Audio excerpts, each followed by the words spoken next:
La costumbre. Hola, buenas tardes, ¿qué tal? Bienvenidos a esta edición número 23 del programa Derecho de Réplica con Juan Elías. Recordándoles que estamos transmitiendo completamente en vivo desde los estudios de MG Medios, desde Irapuato, Guanajuato, la capital mundial de las fresas. Hoy, 18 de mayo de 2023, con un programa que, bueno, viene siendo la continuación o la segunda parte del enfoque universitario que tuvimos el mes pasado y que por razones técnicas no pudimos culminar. Sin embargo, hubo peticiones extremadamente urgentes que era necesario retomar el tema y, por supuesto, por la importancia del mismo y en boga que está dentro del medio jurista, pues lo creímos necesario de esa manera.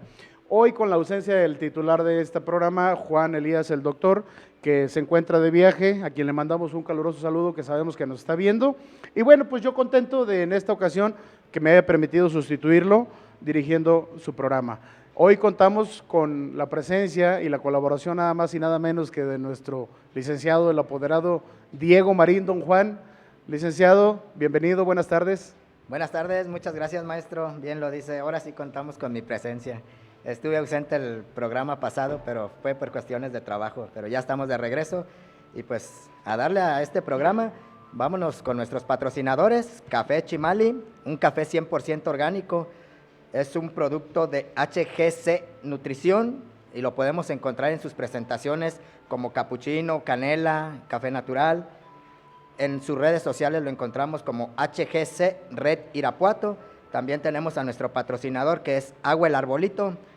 Agua el Arbolito pues lo encontramos en nuestras tiendas más cercanas, nuestras tiendas de abarrotes más cercanas. Tenemos también sus presentaciones que es café, horchata, coco, fresa, tamarindo y lo encontramos en sus redes sociales como El Arbolito. También damos aquí a nuestro patrocinador Complejo Educativo Leonardo da Vinci, que en sus redes sociales lo encontramos como Complejo Educativo Leonardo da Vinci. Aquí podemos checar toda su oferta educativa, una oferta educativa muy buena que tiene este complejo educativo, maestro. Y pues Derecho de Réplica, aquí lo encontramos en nuestras redes sociales, en Facebook como MG Medios, Instagram MG Medios, WhatsApp. Aquí podemos checar nuestros mensajes, estamos totalmente en vivo para que nos manden saludos, mensajes, comentarios. Aquí estamos atentos en el 462-157-4522. Y pues no podemos olvidar al corporativo Elías Flores, así lo encontramos en sus redes sociales, Facebook como Corporativo Elías Flores. Es todo por mi parte, maestro. Apoderado, licenciado Diego, muchas gracias, gracias por tu intervención, muy interesante y como bien lo refiere el licenciado Diego Marín, completamente en vivo estaríamos recibiendo sus comentarios, sugerencias, dudas que tengamos ya acerca del tema y vamos a tratar de darle salida dentro del propio programa. Evidentemente contamos con la presencia de nuestro queridísimo asesor y analista experto, licenciado Emilio Laguna Beltrán, quien nos tiene un comentario muy atinado con respecto al programa. Licenciado, buenas tardes, bienvenido. Muy buenas tardes, mi querido maestro, con el gusto de arrancar esto que es Derecho de Réplica con Juan Elías. Hoy en un programa un poquito distinto, toda vez que, como ya lo comentó, nuestro querido doctor anda por cuestiones laborales de viaje. Bueno, alguien tiene que chambear, ¿no? Bueno, como bien ya lo comentaba usted, básicamente en nuestro segmento de lo relevante de la Corte, ¿por qué estamos abonando o por qué estamos abordando estos temas, doctor? Bien sencillo, esto atiende a que nuestro sistema jurídico ha sufrido una serie de cambios, sobre todo en nuestra ley máxima, como ya hemos comentado en otras emisiones de este programa, que es la Constitución Política. Bueno, nuestra Constitución Política en el año 2011 sufrió una serie de cambios en beneficio de las personas. ¿Por qué? Porque anteriormente, en aquel entonces se pretendía crear una nueva constitución. ¿Por qué? Porque en ese entonces México empezó a suscribir diversos tratados internacionales que protegían ampliamente los derechos humanos de las personas. Y nuestra Constitución Política no podía ser la excepción. Bueno, en aquel entonces nuestra Constitución se empezó a quedar limitada, puesto que no hablaba de derechos humanos, hablaba de garantías individuales. Bueno, esa figura con el tiempo tuvo que evolucionar y dio pie a que nuestro sistema jurídico evolucionara de una manera tal que se hacía necesario que tuviéramos una nueva Constitución. Sin embargo, ya comentaba nuestro querido querido doctor Juan Elías el programa anterior, que por cuestiones políticas o por cuestiones de tradición se optó por reformarla en lugar de crear una nueva constitución. Bueno, ¿cuál es esta reforma tan significativa? Pues es la reforma en materia de derechos humanos, mi querido maestro. ¿Qué es lo relevante aquí? Esta constitución se actualiza para incorporar no solamente la interpretación de los derechos que tenían las personas de acuerdo a ese libro, sino que también incorporó los tratados internacionales que México iba suscribiendo. ¿Qué significa esto? En palabras genéricas para que nuestra audiencia pueda comprendernos, como dijo algún jurista en algún momento, es como si hubieran agarrado los tratados internacionales y se los hubieran engargolado a la Constitución. Bueno, estas modificaciones lo que buscaban era una protección amplia de derechos humanos de las personas, lo que implicó que ahora no solamente se tenga que observar la Constitución para poder defender un derecho de una persona, sino que también tenemos que ir a ver qué dicen los tratados internacionales. Bueno, aquí recordando un poco que esos derechos humanos que se actualizaron del 2011 a la fecha se encuentran en la primera parte de nuestra Constitución, que nosotros jurídicamente llamamos como la parte dogmática, ¿sí? El resto de la Constitución o la segunda parte tiene que ver con la parte orgánica, que no es otra cosa más que la parte en la que nos establece o nos dice cómo es que se estructura el gobierno de nuestro país. Establece la división de poderes, que ya hemos estado platicando qué es eso, en qué consiste, y bueno, este texto se ha venido modificando, se ha venido reformando, se ha tenido que venir adaptando a las necesidades de los cambios jurídicos en materia de derechos humanos, maestro. Tan es así que hoy nos enfrentamos a una cuestión en donde muchas personas ven la Constitución de una manera rígida, cuando en realidad es una combinación mixta.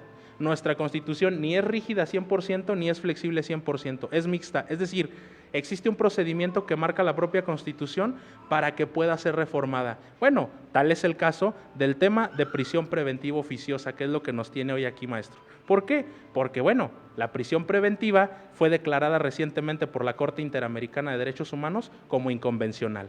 Entonces, ¿a qué obliga? A que el Estado mexicano tenga que volver a reformar esta Constitución y adecúe la figura. Pero más adelante vamos a comentar a detalle esto, maestro. Es el antecedente y es lo que tenemos en lo relevante de la Corte. Muy interesante, licenciado, y creo que atinado completamente, como decíamos, nada por encima de la Constitución, y hoy se mantiene como tal. Sin embargo, deben de observarse justo los tratados y, como bien lo refieres, engargolados a la Carta Magna, ¿de acuerdo? Es correcto, maestro. Y nos le da flexibilidad a la Constitución, que es una parte bonita. Claro que sí, y sobre todo que hay esa alternativa, incluso está establecida en el propio texto constitucional, hay una autoridad revisora que es la que se encarga de hacer estas reformas, que no es otra persona o no son otras personas más que los diputados y los senadores de este país. El legislativo. Es correcto. Evidentemente. Bueno, pues este y otros temas estaremos abordando junto con nuestros invitados, que también son unos expertos dentro de la materia y de este tema en particular. Y pues bueno, sin más ni más, vamos a nuestro primer corte comercial, nuestro mensaje. Regresamos ya con nuestros invitados en la mesa y abordando de lleno el tema prisión preventiva oficiosa.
Bien, pues bien contentos ya nuevamente en este segundo bloque, en el desarrollo, en el cuerpo del programa como tal, ya con mis invitados aquí a un lado mío. Muy contento, muy agradecido que estén con nosotros, bienvenidos. Pero quisiera que por favor el licenciado Emilio Beltrán nos ayudara a presentar a nuestros invitados. Licenciado, ¿nos haces el favor? Claro que sí, maestro. Con el gusto de presentar a nuestros queridos invitados, ya forman parte del pool de analistas de Enfoque Universitario. Y como usted dice, tenemos nada más y nada menos que a Sharon Arredondo Crespo. Ella es estudiante del 9º cuatrimestre de la licenciatura en Derecho, décimo, muchas felicidades, ya un escalón Sí, ya, más de la ya carrera casi. del Complejo Educativo Leonardo da Vinci, maestro. Actualmente ella se desempeña en el Poder Judicial del Estado en materia de oralidad penal adscrita al Juzgado de Justicia para Adolescentes. Es donde se especializa ella actualmente. Ha tenido una serie de diplomados y de cursos en materia de derechos humanos que tienen que ver con aspectos de la audiencia intermedia y de juicio, violencia y hostigamiento sexual, igualdad y no discriminación, violencia laboral y todos impartidos por la Escuela Judicial de la Suprema Corte de Justicia de la Nación. Esto pues ha recibido acreditaciones diversas por todas estas especializaciones y bueno, le han servido para el ejercicio de su carrera, maestro. También tenemos a Marco Antonio Ruiz González. Él es el egresado de la licenciatura en Derecho y actualmente estudia la maestría en Derecho Penal y Procesal Penal en la Universidad Quetzalcóatl. También tiene diferentes diplomados y cursos, como lo es un diplomado en grafoscopía y domentoscopía por el Instituto Mexicano de Investigación Criminal, cursando el diplomado en Psicología Forense y Perfilación Criminal, maestro. También contamos con la participación de nuestra compañera M.A. Teresa Reynoso Pérez. Ella es egresada de la licenciatura en Derecho del Complejo Educativo Leonardo da Vinci y también es egresada de la maestría en Derecho Constitucional de la institución denominada CESBA, maestro. Es lo que tenemos. De acuerdo, pues muy interesante la trayectoria de nuestros invitados. Nuevamente bienvenidos, Sharon, Marco, bienvenidos por estar aquí. Creo que por ahí aún no contamos con la presencia de la licenciada Tere, pero en cuanto llegue, pues le vamos a pedir que se incorpore. Licenciados, ya habíamos trabajado el primer programa de Enfoque Universitario, atendiendo el tema de prisión preventiva oficiosa. Recapitulando un poquito, platicábamos de qué es prisión preventiva oficiosa. ¿Nos ayudas con eso, Sharon? Es una medida cautelar que establece nuestro Código Nacional de Procedimientos Penales en su artículo 155. Es la 14, es la fracción 14, ¿De la más... son? 14. 14. Son Y esa es la 14 número medidas 14. cautelares y la prisión preventiva, es la más gravosa. Que claro que es la que menos queremos, ¿verdad? Que la Fiscalía solicite a los jueces. Que les priva completamente de la libertad. Así Diputado, es. ¿De acuerdo? ¿Cuál es el fundamento constitucional de la prisión preventiva, Marco? La prisión preventiva, su fundamento constitucional radica en el artículo 18 y el 20 El 20 de la Constitución. de la Constitución. Perfecto. Y tenemos entendido que tenemos distintos tipos de medidas preventivas. Así de es. prisión preventiva, perdón. Oficiosa y justificada. Ok, ¿nos podrás dilucidar un poquito con respecto a cuál es la diferencia entre una y otra? Claro que sí. La prisión preventiva oficiosa está establecida en el 19 Constitucional y el 167 del Código Nacional. ¿Qué refiere la oficiosa? Pues que es así en automático. ¿Por qué? Por los delitos graves que establece estos dos artículos antes referidos. Y la justificada es cuando la Fiscalía lo solicita al juez.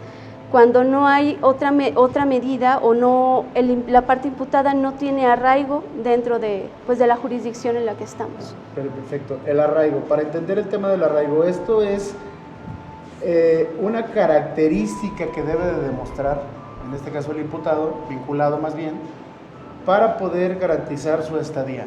Así ¿Estamos es. correctos con eso? ¿En qué consiste justamente el arraigo? El arraigo de que tenga un lugar como un domicilio, una dirección, residencia dentro de, por ejemplo, aquí en Irapuato, que vivan dentro de nuestra jurisdicción. Jurisdicción, demarcación y con un antecedente, obviamente. Sí, claro, de que histórico, de que asista a vive. sus audiencias también, porque la justificada no solamente se da en una audiencia inicial, la Fiscalía la puede solicitar en cualquier parte del momento. proceso. Perfecto. Ese es uno de los elementos a considerar, Marco, para que se otorgue o que no se otorgue la prisión preventiva. Claro que sí, maestro. En esta cuestión, pues yo creo que depende mucho obviamente, el tipo delito, ¿no? Porque como sabemos, en delitos graves es donde opera esta figura de la prisión preventiva oficiosa. En casos de delitos obviamente no graves, en los demás que se contemplan dentro de nuestro código, sí podemos tener esta figura de prisión preventiva justificada, obviamente atendiendo a todas estas características de que es muy interesante la justificada, porque sí hay que atender a toda una serie de conceptos de cómo vas a justificar, ¿no? que el imputado quede en la prisión. De acuerdo. Platicábamos hace un momento, licenciado Emilio, que había unos ciertos elementos que debería observar el juez justamente para otorgar la prisión preventiva a petición del MP. Es correcto, maestro. De acuerdo a los objetivos que marca el propio Código Nacional de Procedimientos Penales, deben de observarse 3 condiciones o 3 objetivos que deben de perseguir. No solamente la prisión preventiva oficiosa, sino cualquiera de las 14 medidas cautelares que están enlistadas en el 155. Una de ellas es justamente garantizar la presencia o la comparecencia del imputado. Como bien lo refería la licenciada. Es correcto, a cada una de las etapas del proceso penal. La otra es proteger la integridad de las víctimas o ofendidos y de los testigos. Y la última es que se garantice la secuencia de la investigación. De la investigación, entonces, que no se entorpezca. Es correcto. Justamente esos 3 elementos pues son los que deberían de seguirse para efecto del análisis de una prisión preventiva, que en nuestro sistema jurídico se entiende como, en lugar de oficiosa, como automática. Es decir, ¿qué sucede aquí?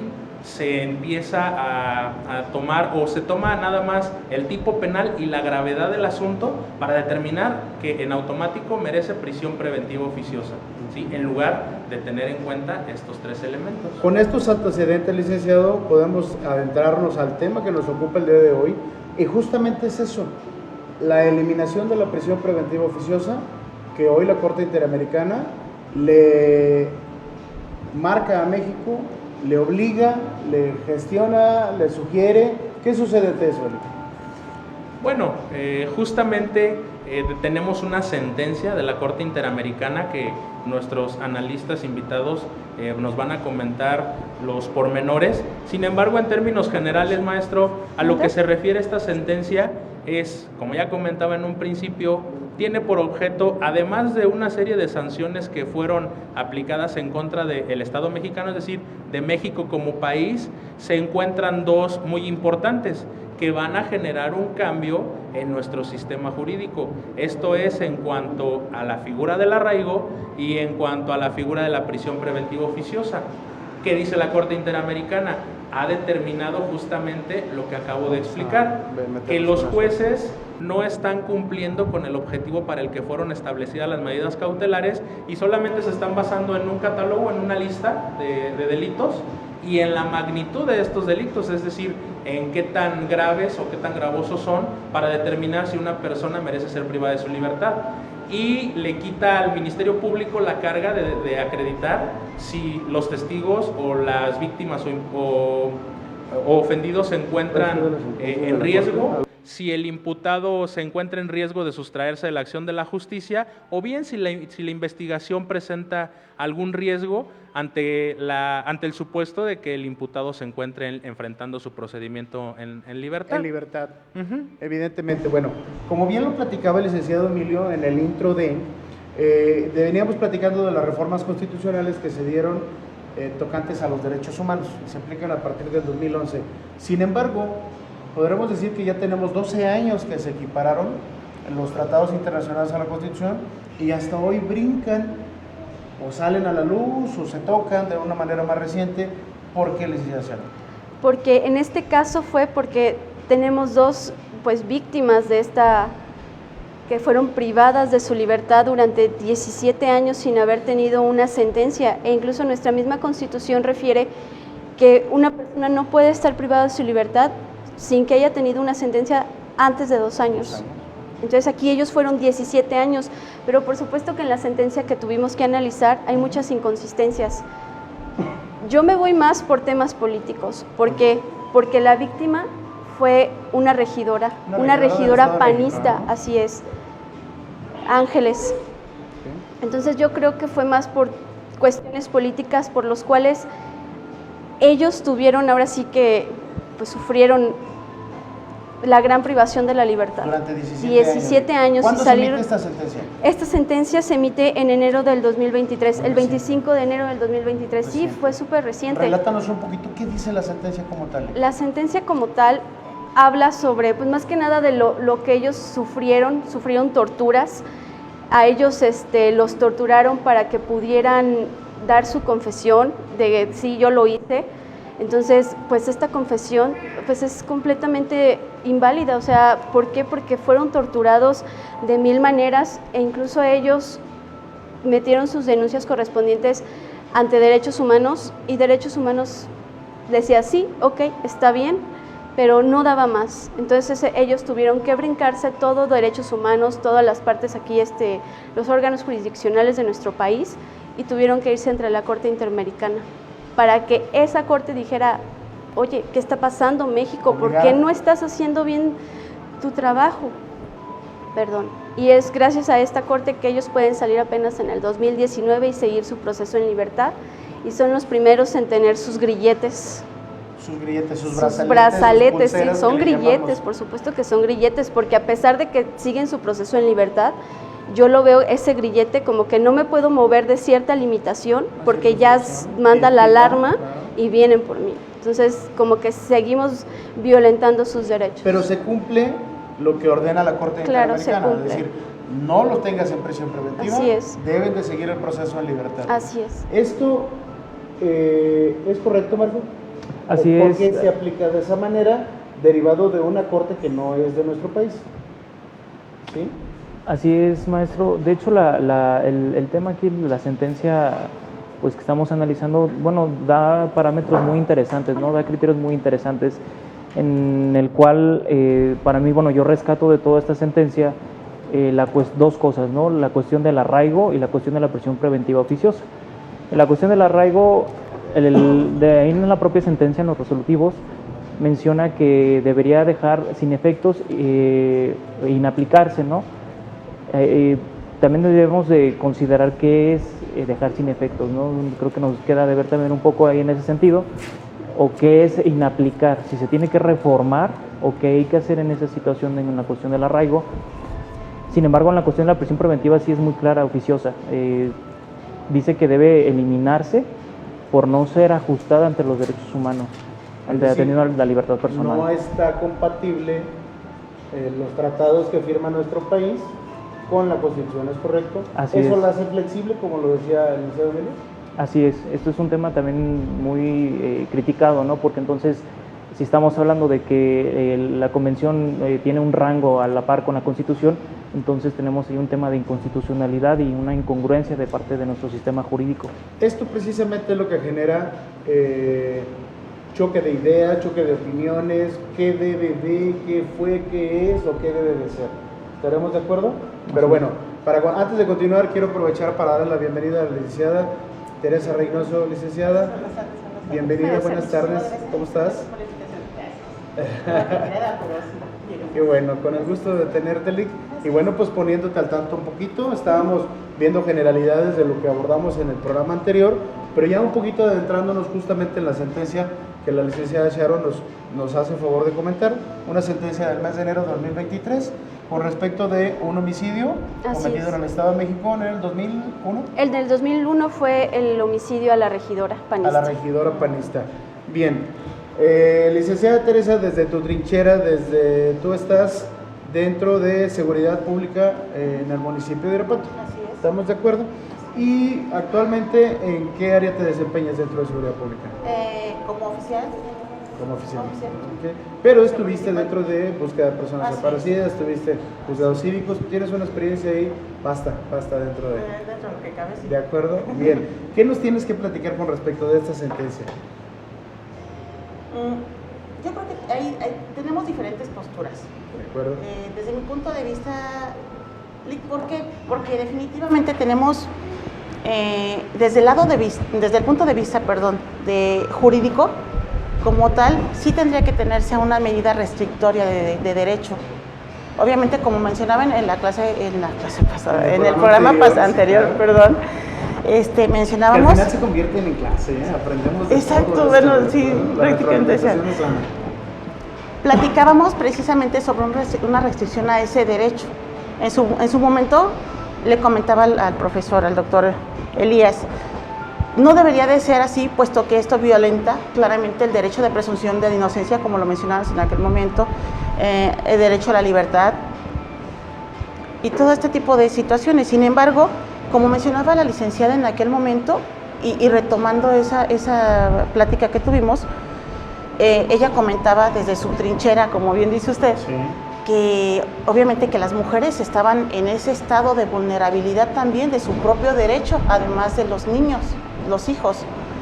Entonces, referente a esa situación, creo definitivamente que es muy justificable la medida precautoria de la prevención, prisión preventiva oficiosa, exactamente. Es justificada, ese Claro es tu que sí. criterio y debe de De- aplicarse y seguirse aplicando. Desde ese punto, Desde sí. ese punto. Pero si lo vemos de nuevo desde el punto de vista como juzgador, como el licenciado, es más que perceptible, obviamente, ese temor a que esta persona se vaya a Se deslindar sustraiga. exactamente Que bien era del uno de los efecto del derecho. elementos que nos comentaba el licenciado Emilio, que el juzgador debe de observar, evidentemente que no se sustraiga de la acción de la justicia, que no abandone, que enfrente, que comparezca a todos los procesos, a todas las etapas del proceso en el que está inmiscuido, vinculado, en la etapa que le querramos llamar, ¿no? Pero Así también es. otro de los elementos, y que lo acabas de abordar ahorita, licenciada Tere, que no se encuentren en peligro las víctimas. Así es. ¿Sí? ¿De acuerdo? Y entonces ahí es justamente creo que donde nos encontramos en la disyuntiva. ¿Qué debe ser? ¿Estamos de acuerdo? Creo que tendría que tomarse en cuenta definitivamente el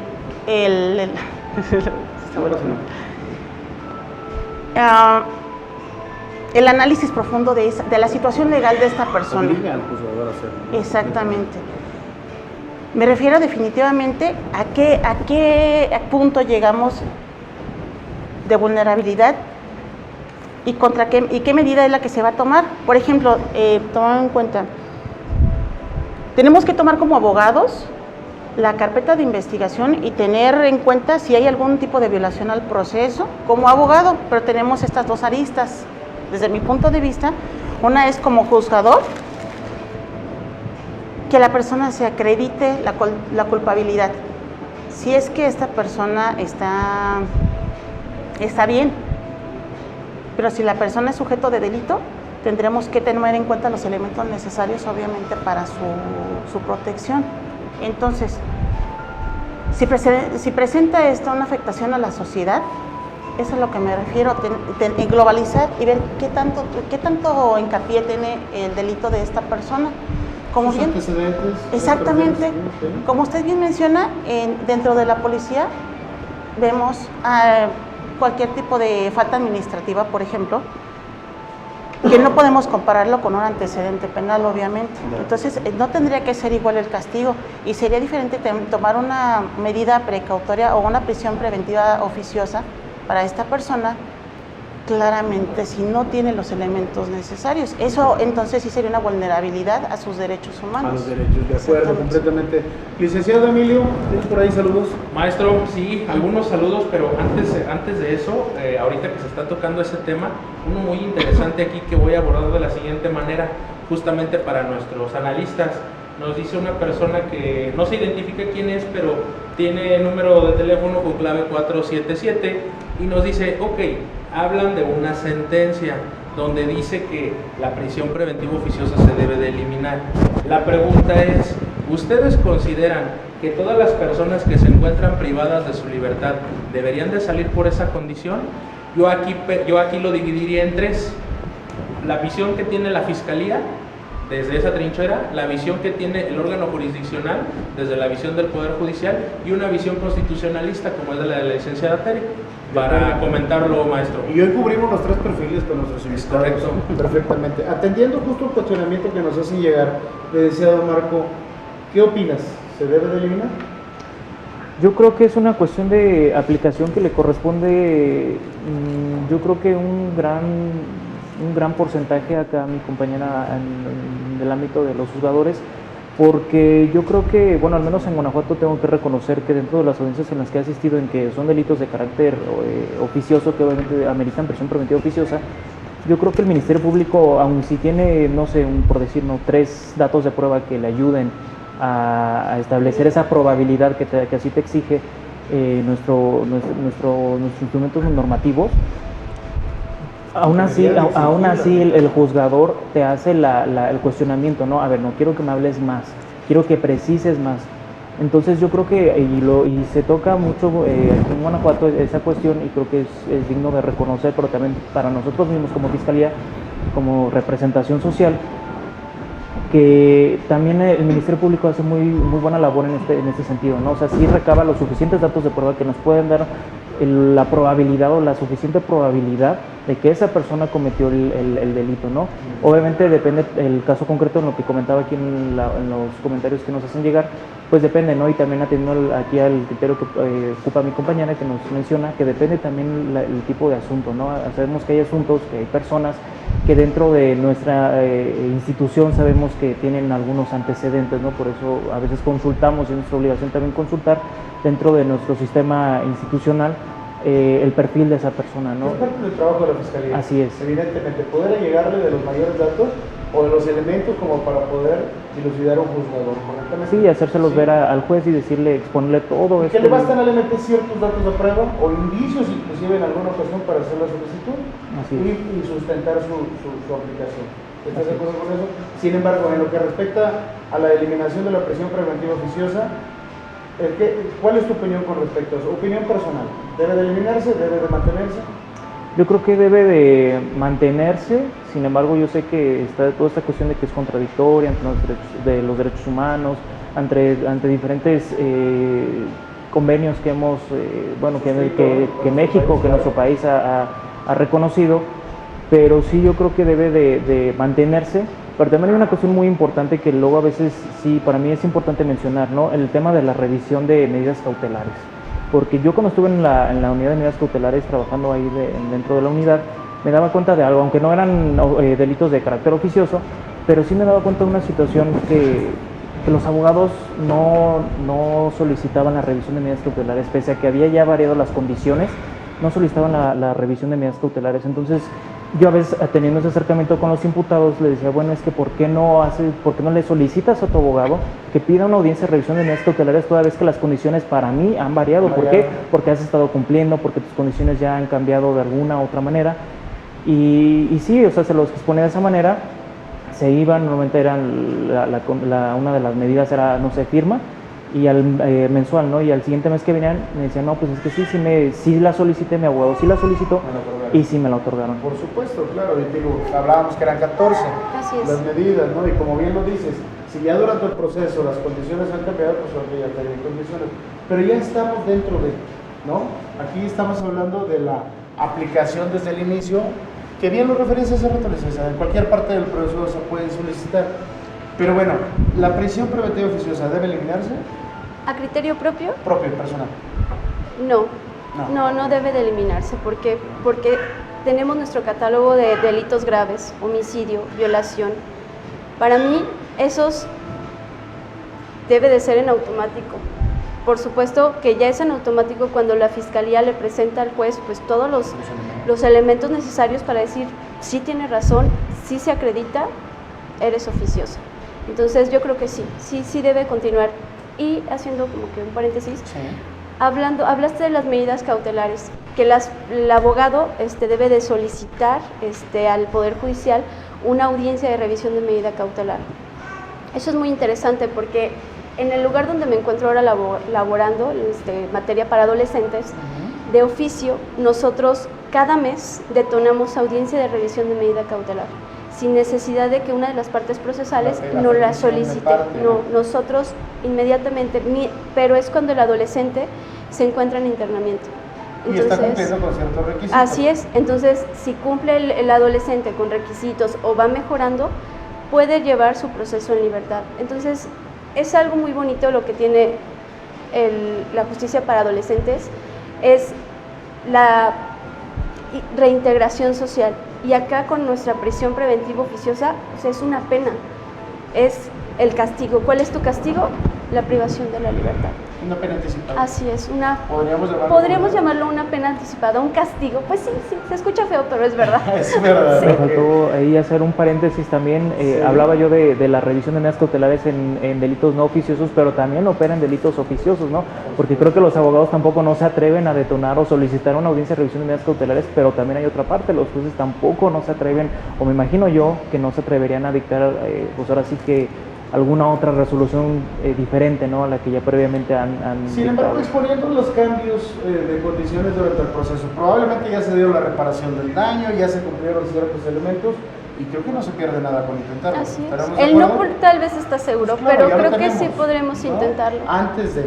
Sin embargo, aquí, prisión preventiva oficiosa, desde el punto de vista de seguridad, proximidad ciudadana, seguridad social, como le querramos, no social, pero seguridad ciudadana. Así es, ¿no? Cambio. ¿Cuál es tu opinión con respecto a la prisión preventiva oficiosa? ¿Que ¿Se debe de eliminar o no? Creo que hay es variado. Creo que dicen como va el sapo, según el sapo la pedrada, vulgarmente. Bueno, creo que cuando se trata de sustraerse de la acción como tal, penal, está bien. Y hay que ser muy duro en esa acción. Pero en otro efecto, obviamente, sería violatorio. Para eso tiene que haber una duda razonable. Como mencionábamos, hay personas que están porque, digamos, algo muy común, que es se me fue la palabra, cuando se están defendiendo. Es muy común que ha habido asaltos y pues es que sin querer pasó. Exactamente, sí, muchas gracias. En caso, por ejemplo, de la legítima defensa. Entonces, en este caso, si yo sé que esta persona ha sido un buen ciudadano, no tiene antecedentes, no veo por qué tenga que llevar una privatización de su libertad en un penal. En ese caso, desde mi punto de vista, sí podría ser restringido, pero quizás en su domicilio. Podría ser en su efecto. Una medida distinta a la prisión preventiva. Pero si hay una legítima defensa, entonces su abogado defensor debe de acreditarlo para que ni siquiera haya un delito. Claro que sí, pero si se está hablando ya de un homicidio, mientras es calificado, el señor no me dejará mentir, mientras es calificado como un homicidio, ¿en qué variante? Doloso o culposo, mientras tanto no podría. Ahora, creo que también tienen ellos algunos beneficios. Por ejemplo, como bien mencionaba usted, licenciada, tengo entendido que tienen la libertad anticipada por buena conducta, por ingresar a talleres, por obediencia, por ejercicio físico y por estudiar. Entonces, no es tampoco, quizás lo vemos así a grandes rasgos, pero al interior, como bien mencionaban mis compañeros, con un muy buen abogado, claramente esto puede ser mucho más reductorio de la pena, como usted menciona. De acuerdo. Creo que es cierto, todos los puntos de vista son bien interesantes, aportan y abonan en todo. Licenciado Emilio, estamos ante una contradicción constitucional, estamos con un choque de cartas, Carta Magna contra tratados internacionales. Así es. ¿Qué sucede?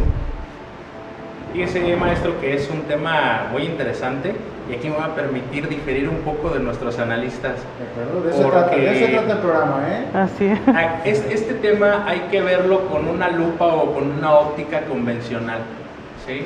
Si bien es cierto, estoy de acuerdo que como medida cautelar debe mantenerse, pero como bien dice la Corte Interamericana de Derechos Humanos, es la última de la lista. Lamentablemente en nuestro país, cualquier situación que sucede, siempre volteamos a verlo con la óptica o de seguridad o de materia penal, ¿sí? Sin embargo, cuando nosotros hacemos un análisis un poco más profundo, incluso cuando tocamos el tema del control difuso de convencionalidad, es decir, la propia Constitución te dice que ya no nada más debes de atender lo que te dice ella, debes tutelar los derechos humanos de las personas desde una perspectiva convencional. ¿Qué te dice el tratado? ¿Qué te dicen los derechos humanos de corte internacional? ¿Por qué? Porque esto también es ley, de acuerdo al contenido expreso del artículo 1 de la Constitución. ¿Sí? Ahí nos dice perfectamente que las leyes que tengan que ver con derechos humanos tendrán que analizarse desde un principio que llamamos de interpretación conforme. Es decir, tienes que interpretarlos viendo estos elementos. ¿Cuáles son? La Constitución y los tratados internacionales. ¿Sí? Fíjate que, perdón que te interrumpa, licenciado, hay un punto de vista fijo en un solo punto. Y creo que ninguno de los tres invitados que tenemos hoy en la mesa, que contamos con su asistencia, están de acuerdo en la eliminación. Y son personajes que se desarrollan dentro de la justicia o en torno a la justicia. Uno en la fiscalía, prevención, investigación de delitos, persecución, no sé, juzgados, que ahí la licenciada Sharon tiene mucha experiencia, y bueno, en el área de seguridad pública. Fíjate, ellos tres concuerdan en que no debe de eliminarse la prisión preventiva. ¿Estamos de acuerdo? Sí. Sin embargo, también aquí es donde nos enfrentamos a lo que tú dices, el control difuso, ¿no? ¿Qué debe de atenderse primero? Entonces ya estamos viendo un problema mucho más grande, Sí. porque incluso nos hemos encontrado con que los jueces de primera instancia no se atreven. ¿Estamos de acuerdo? Es ¿Y en qué correcto. se fundan para patear el bote? Bueno, justamente lo que ya comentaban nuestros analistas, ¿no? Vale la pena hacer el ejercicio, se ha empezado a hacer para hacer revisiones de medidas cautelares, pero sucede algo bien interesante, maestro, porque la propia Constitución nos dice que para poder llevar a cabo o para poder combatir decisiones en materia penal nos opera de manera o de forma directa el juicio de amparo. Sin embargo, la propia Suprema Corte de Justicia de la Nación ha hecho acotaciones en ese sentido. Es decir, nos dice, antes de que vengan conmigo, Poder Judicial de la Federación, tienen que ir con el juez de control, como ya comentaban los compañeros analistas. Es correcto. ¿Y qué es eso? No es otra cosa más que solicitar lo que ya nos comentaban los analistas, una audiencia para la revisión de medidas. ¿Y qué está pasando? Bueno, también como ya comentaban ellos mismos, los jueces no se están atreviendo a hacer este control difuso de convencionalidad. ¿Y en qué se fundan o en qué decimos que van pateando el bote? Justamente en la competencia. Se basan en el argumento que la propia Constitución, en su parte orgánica, como ya comentaba en un principio, no les faculta para interpretar lo que la Constitución quiso decir. Sin embargo, la Carta Magna los contradice a los propios jueces. Es correcto. ¿Sí? ¿Qué dice? Dice el tercer párrafo del artículo primero que todas las autoridades, claro, bien pueden escudarse en el hecho que dice que en el ámbito de sus respectivas competencias, pero eso no quita que sean autoridades, que sean juzgadores y que los propios criterios de la Suprema Corte y los tratados internacionales, así como la Constitución, los obligan a hacer un control difuso de constitucionalidad y de convencionalidad. De acuerdo, y entonces no se estará atreviendo y estará aventándole la bolita justo al federal. A los jueces De federales. acuerdo, pero deben de atenderlo. Y en un momento dado llegará a esa esfera el tema de decir, no, atiéndalo y determina. Sí. ¿Estamos de acuerdo?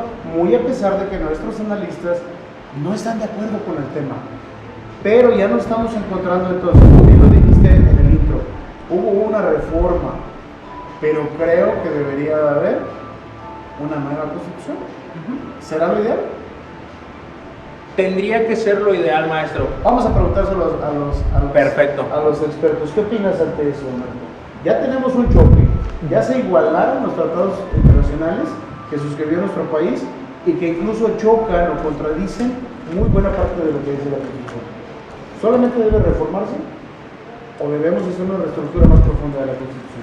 Yo creo que debería hacerse una estructura más profunda todavía. De hecho, esto no es nuevo, o sea, esto de que se han venido contradiciendo dentro de nuestro marco constitucional y a la par de las convenciones que ha ratificado nuestro país, porque bueno, lo tenemos como ejemplo, y el ejemplo para mí más claro es de la Convención Americana de los Derechos Humanos de 1981, que reconocía desde ese entonces, estamos hablando ya hace muchísimos años y mucho antes, 40 años y muchísimo antes de este nuevo sistema de penal aquí que rige nuestro país, en el que reconocía la presunción de inocencia. En su artículo, si no recuerdo, el 8, reconocía esta figura de la presunción de inocencia. Entonces, desde ese entonces nos encontramos, desde nuestro antiguo sistema, desde estas deficiencias, de estas contradicciones, ¿no? Y que al final de cuentas, en esa sentencia que nos da unos resolutivos que son bastante interesantes, pero nos quedan a deber todavía, hay todavía las dudas jurídicas que se tienen que colmar en ese sentido. Y bueno, pues ahí meten en aprietos tanto al juzgador como al que persigue el delito, ¿no? Como en este caso las fiscalías. Y también, Meten en aprietos. y también los jueces se escudan mucho y bueno, también es una parte muy válida, creo que eso no me dejará mentir, pero también es lo que la Constitución dice, ¿no? O sea, ellos al final de cuentas es lo que la Constitución les faculta, y hay una palabra muy interesante que yo me quedo con siempre, bueno, la leo cada vez que hablamos de este tema, de que el juez deberá ordenar la prisión preventiva oficiosa, o sea, no hay otra salida, ¿no? O sea, deberá de hacerlo, como lo estamos hablando, una obligación. De acuerdo. Licenciada Sharon, ¿solamente la reforma basta o se debe hacer una reestructura más a fondo? Concuerdo con los colegas, deben de hacer del constituyente debe de realizar una nueva. Una nueva. Sí, claro. Y estar acorde a los tratados. Para armonizar. ¿no? Claro, para armonizar y no estar como que... Entonces estamos en esto. suscribiendo tratados que no podemos cumplir. Sí se pueden cumplir, pero a veces no se cumplen, como lo vimos en este caso, vaya, ¿no? Sí, es que fueron a ellos, yo creo que los que les tocó, o nos tocó saber de ellos, porque yo creo que hay muchos más. De acuerdo. Es- Sí, o que salieron más a la luz. Sí, ¿no? claro, Por- pero por la estos fueron los relevancia que de la salieron víctima, más no a la luz. sabemos. Yo creo que sí fue por la relevancia, como refería al inicio, esto tiene que ser ver por temas políticos, porque hablamos de una regidora panista. Entonces yo creo que si hubiera sido, perdón, un simple mortal, no pasaba No nada. pasa nada. ¿verdad? No pasa nada. De acuerdo. Licenciada Tere, ¿se debe solamente reformar o reestructurar completamente la Constitución? Creo que tiene que haber nuevas reformas, No la reforma. ya que si tenemos en cuenta, como bien mencionaba el licenciado Emilio, la Suprema Corte de Justicia y la Corte Interamericana están vigilando constantemente asuntos. Si no me equivoco, el 2022 leí el de Daniel García Reyes y Alpizar, que estuvieron precisamente en prisión preventiva en el Estado de México por 17 años. Entonces, si nos ponemos a ver, como en el programa anterior, ¿cuánto cuesta cada una de estas personas que están en esta prisión preventiva oficiosa? Efectos secundarios a la Exactamente. economía del país, ¿de acuerdo? ¿Cuántos impuestos? ¿Cuánto nos está costando cada persona, como mencioné en la otra ocasión, en un cerezo, en una de alta Le conviene seguridad? más estar adentro que afuera. Exactamente. Entonces, hay que prever todo esto exactamente y hacer completamente una De acuerdo. todo esto. Perdón, pero se va a escuchar muy feo, pero en una audiencia contra la salud, el pobre imputado se quedó recluido porque no tenía arraigo en nuestra ciudad. Solicitaron a la Fiscalía la prisión preventiva justificada y lo que refirió el imputado fue, qué padre, voy a tener techo, cama y 3 comidas. Y el doctor me va a revisar.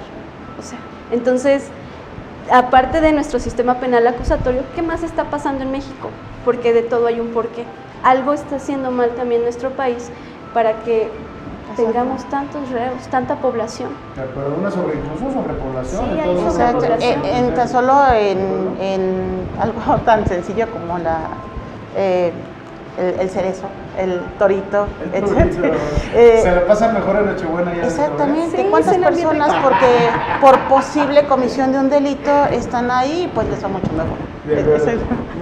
Licenciado Marco, tu conclusión, que ya el tiempo se nos vino encima. También, bueno, faltó abordar una parte muy interesante que ahorita hizo mención mi compañera Sharon, la cuestión social, ¿no? Viendo desde un punto social. A mí me gusta siempre abordar los temas también, aparte de lo jurídico, también el tema social. Yo me pregunto, ¿qué pasaría si bueno, en un caso se elimina la prisión preventiva oficiosa? ¿Cómo reaccionaría la sociedad ante este cambio? A veces Porque son- si de por sí en este nuevo sistema se quejan mucho, yo lo veo mucho en la fiscalía, ¿no? De que, por ejemplo, hablamos de una reparación del daño y dicen, no, es que yo no quiero reparación, quiero que se quede ahí en la cárcel. Como bien lo mencionábamos en el otro anterior programa, y bien lo decía el doctor Juan, tenemos prácticas viejas en un sistema nuevo, y que eso también no nos ayuda mucho en la cuestión acá en este nuevo De sistema. acuerdo, que ese es otro tema, la verdad es que muy profundo. ¿Qué repercute? ¿Estaremos abriendo las puertas de los penales y dejar en libertad a todo el mundo? No sabemos, pero creo que en un momento estaría obligando a eso. Exacto. ¿Estamos de acuerdo? ¿Tu conclusión, licenciada Tere? Creo que tendría que hacerse una revisión. No nos costaría nada, o sea, se ha destinado económicamente una parte para... Esto es importantísimo. Claro, para muchas otras situaciones. Entonces, ¿por qué no hacer una específicamente, perdón, para personas en esta situación? Quizás se les podría dar mucho más oportunidad, un margen de oportunidad para poder revisar sus expedientes y darse cuenta qué es lo que está en realidad tan mal y ver si realmente ameritan este tipo de medida. Por Exactamente. supuesto.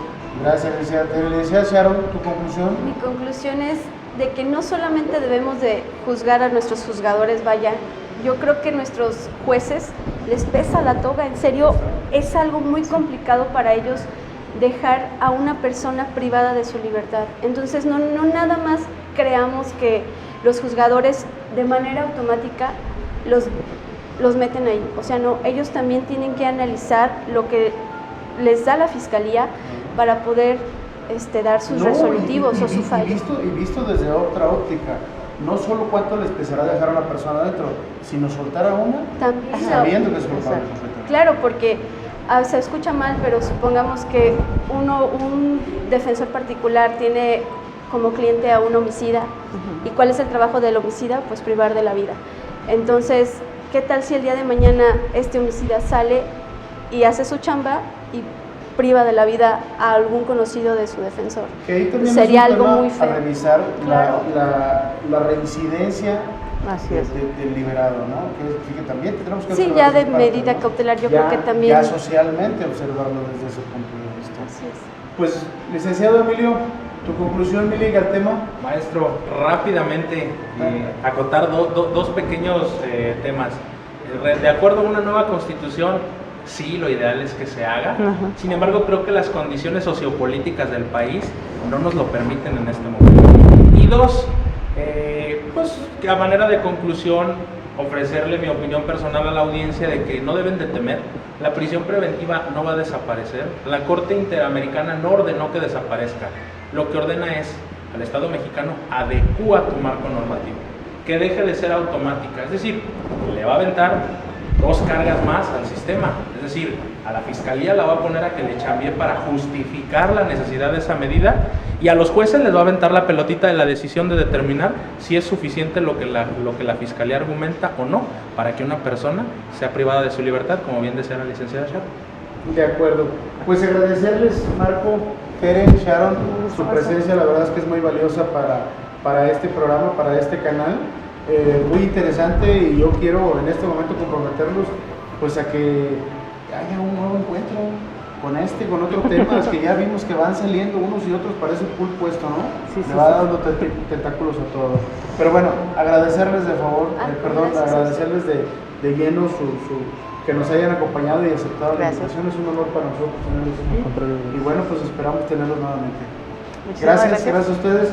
Pues bien, vamos a nuestro segundo corte comercial. Regresamos. Esto es Derecho de Réplica con Juan Elías.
Pues ya estamos de regreso, ya en nuestro tercer bloque, Derecho de Réplica con Juan Elías.